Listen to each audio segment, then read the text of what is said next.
In this video, I'm going to be making a cheesy chicken and rice skillet, a simple one-pot meal you can make on a weekday, and I'm going to serve it up with a green salad. Don't forget to like, subscribe, and click that notification bell to be notified when there's new videos. Comments welcome. Thank you. And the first thing on this is I'm just going to make the salad, get the salads out of the way, then I can just concentrate on making the cheesy chicken and rice skillet. Now, of course, if you want to make this even quicker, just pick up a bag salad at the supermarket. But it only takes, like 10 to 15 minutes to make a simple chopped salad like this. So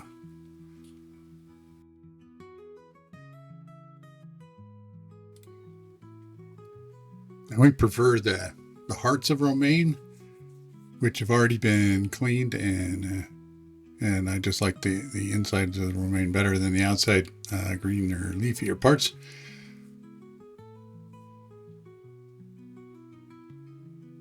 And it's not expensive, so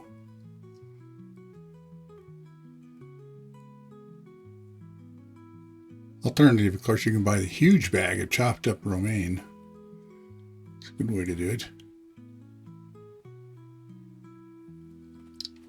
Now, with something that's kind of heavy like this, this cheesy chicken and rice skillet, I think salad's is a good side dish. The other go-to probably be just some steamed vegetables.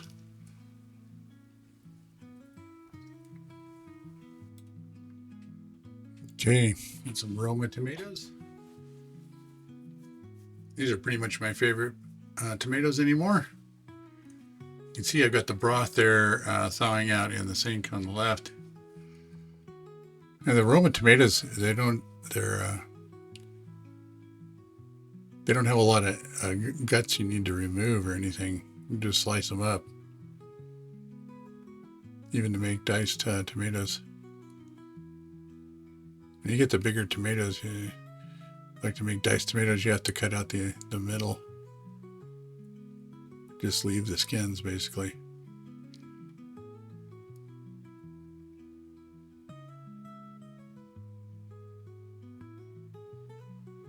Yeah, I got some bell pepper that's got some halves left. You see some of each one of these? It's like it used to be. We all just ate green peppers and didn't realize that they were like red and yellow ones, unless you had your own garden. Now, pretty much I just eat the red the most. Sometimes the orange and the yellow. Don't eat the green very much. Mostly only use it in omelets or hash browns or something.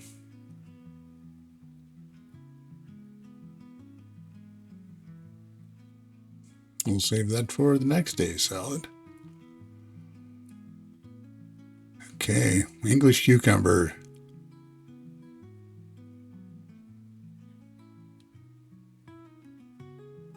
I definitely do like the English ones better, because you don't have to peel them and you don't have to seed them. Sometimes I hear them called burpless, but I've never had a problem with burping with cucumbers.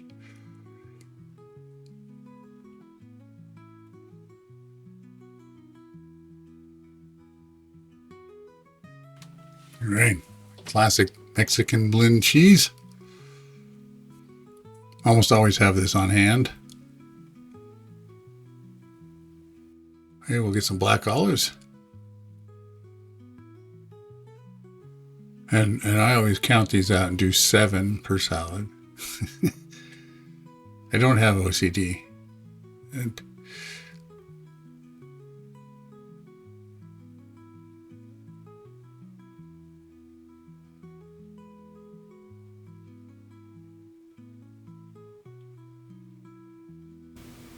last thing up, gonna have our bacon bits, bacon crumbles.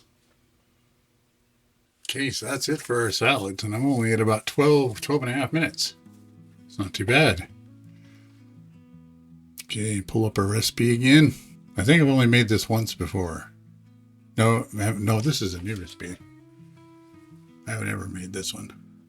So we got our chicken, And these are boneless, skinless chicken thighs. And we get these bulk from the meat counter. And we just have them pack them in 3s now because they're so big. So still, this is about 1.5 pounds, somewhere in there.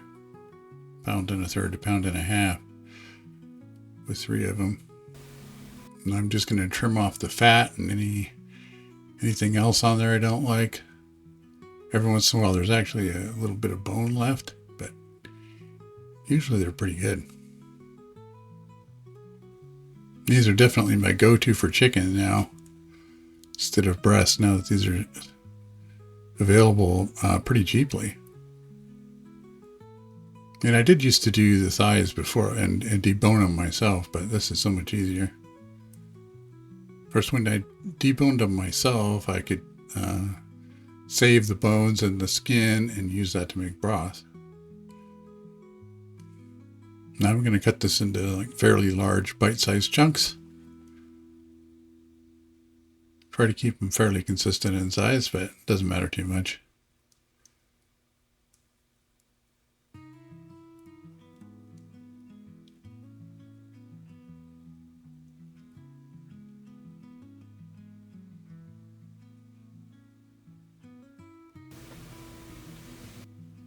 Okay, we'll get some oil heating up here.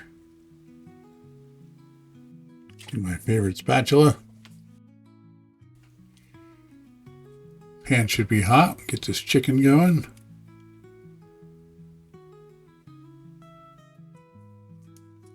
Okay. So we got the chicken cooking back there. And now we're going to dice up the onion. Now, a lot of times I do like to prep stuff in advance, but for something like this, just a skillet, you can just go and kind of just do things on the fly as you need them. Because there's really nothing time critical here. It's not like stir fry where you want to have stuff ready to go so that you're not overcooking different parts or something like that. In fact, I'm even cooking the chicken and the onions together.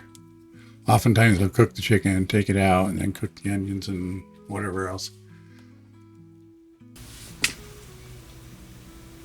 Pepper and salt. Now when the recipe just calls for salt, I use table salt, unless it specifies like kosher salt. And there is a difference in the saltiness, as a kosher salt about half as salty as table salt because it's giant chunks that are not as dense.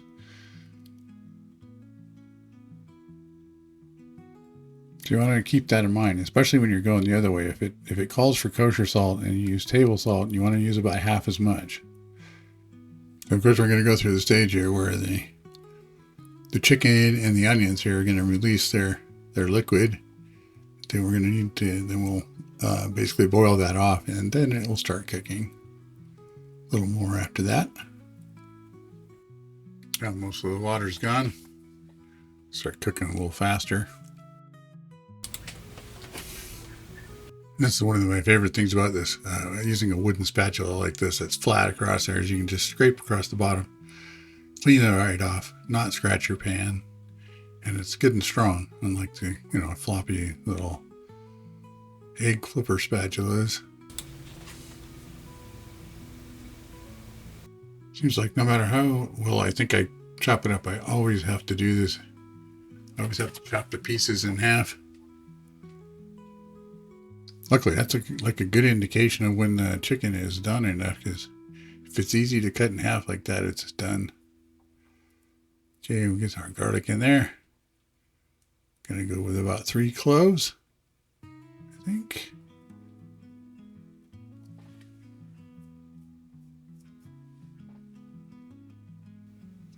Okay, we'll go in with our broth. It's about half thawed out. That'll work fine. We'll melt down the rest of it in the pan.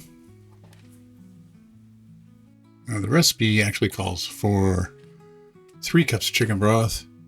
And what I dumped in the frozen was going to be about 2 cups, so I'll just go with another cup of water, and I'll use a teaspoon of the better than bouillon, because I don't want to get out 2 things of broth from the freezer and only use half of one. So yeah, actually probably be fine with just 2 cups of broth, but might as well go for a little more flavor. Drop the tomato paste. Okay. Now I want to work on loosening up all that fond on the bottom. I want to get all that flavor in there. And we don't want anything to stick down later. The recipe calls for 12-ounce package of frozen peas and carrots. But I don't have any peas and carrots. I'm just going to use these mixed vegetables. And this is actually a 16-ounce bag. So we're going to have a little extra veggies, which is not a bad thing. The thing you need to worry about is whether or not it'll fit in your pan. And I hope it will fit. Okay, we got 1 can of cream of chicken soup. And I'm using this unsalted version of it, so I can control the salt better. But you can definitely just use the regular. Now I'm using some of my broth is unsalted. The better than bouillon I'm using is low sodium. And then this is unsalted. Still has some salt in it, but a lot less. So I'll be probably be needing to add some salt at the end here.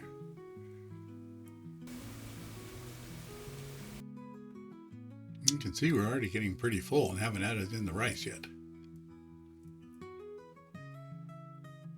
Let's grab the rice.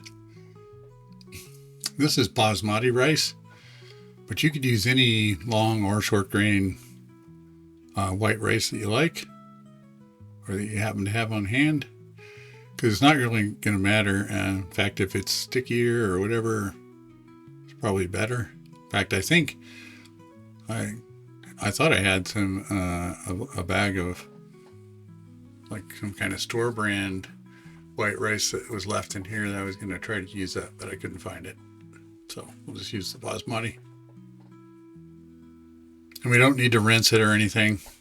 Extra starch in there will just help make it creamier. Got 1.5 cups of rice. And so basically we got the ratio right now. We got 3 cups of broth. We got 1.5 cups of rice. So 2-to-1 ratio on the rice. So think about that for your own, making your own one-pot meals. If you want to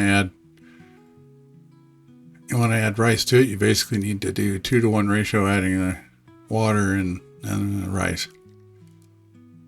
So now what we're going to do is we're going to bring this up to a boil and then turn it down and just simmer it for about 15-20 minutes, however long, until that rice is done.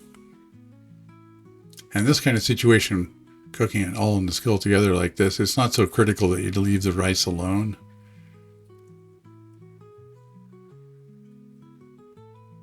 Because normally if you, if you like sit there and stir it while it's trying to cook, you'll end up with really sticky rice. But we don't really have to worry about that in this case. Well, basically I will leave it alone anyway. So not only will the rice cook, the frozen vegetables will cook. We got a pretty good little boil going there, and I'll turn the heat down, cover it. The cheese, we're going to be putting that in after after the rice is done cooking. I'll add in a couple cups of cheese. Okay. Let's check on this here. I'm going to stir it a bit and scrape it off the way, since it's sticking down just a little bit. It's just kind of lightly stuck. And as I've said before, this is okay as long as it's slightly stuck. Just go ahead. Use your spatula like this and scrape it up, and that'll help it not stick down further and burn down. But if it does burn down, if you leave it too long, don't try scraping it off the bottom. Just leave it on there and continue cooking until it's done, and then don't scrape it up. You won't pull the burn stuff into into the skillet that way, into your meal. Because about the worst things you could do is if it's already burned and you just stir it in there and then you have all those chunks of burned stuff in there. So I got everything loosened up now. Okay, we'll add a few more. I've got some croutons and some sunflower seeds for a salad. I'm going to grab some dressing. Got our ranch and our Olive Garden. Italian. Something else. Dill ranch. Creamy Caesar. Whatever you like. I got some blue cheese tucked away back in there. I'm like the only one that likes blue cheese, so I'll just put it on my salad. Feeling like some blue cheese today. I used to buy blue cheese dressing all the time, but anymore I can't find any good ones. Not even Lighthouse or any, it's like they don't hardly have any blue cheese in them. I'll just buy blue cheese and put it on and use ranch, something like that. Some sunflower seeds. Ooh, there's Murphy. Checking to see if I dropped anything. He's handy to have around. He cleans things up for me.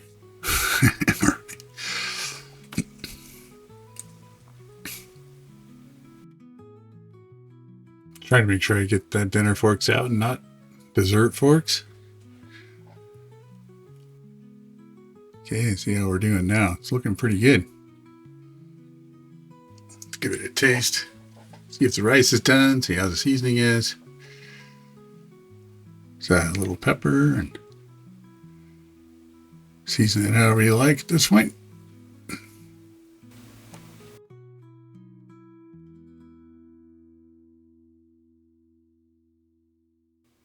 All right, then we'll just add in a couple of cups of a Mexican blend cheese, or whatever kind of melty cheese you like. Cheddar, pepper jack would be good in here too. Spice it up a bit. It's kind of full, I gotta be careful here.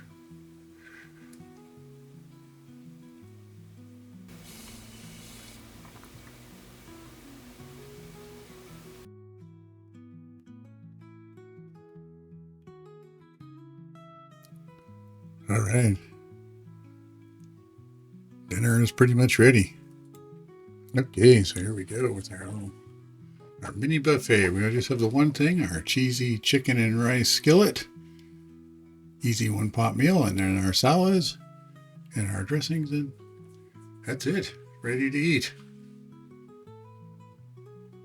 Okay, I'll get me a plate. See the nice stringy cheese in there. Some nice comfort food here.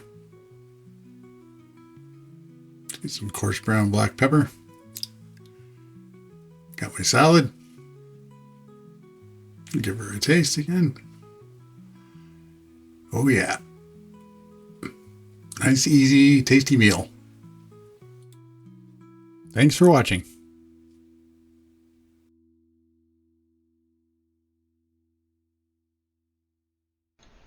If you enjoyed this video or found it useful, please like, subscribe, and click that notification bell to be notified when new videos become available.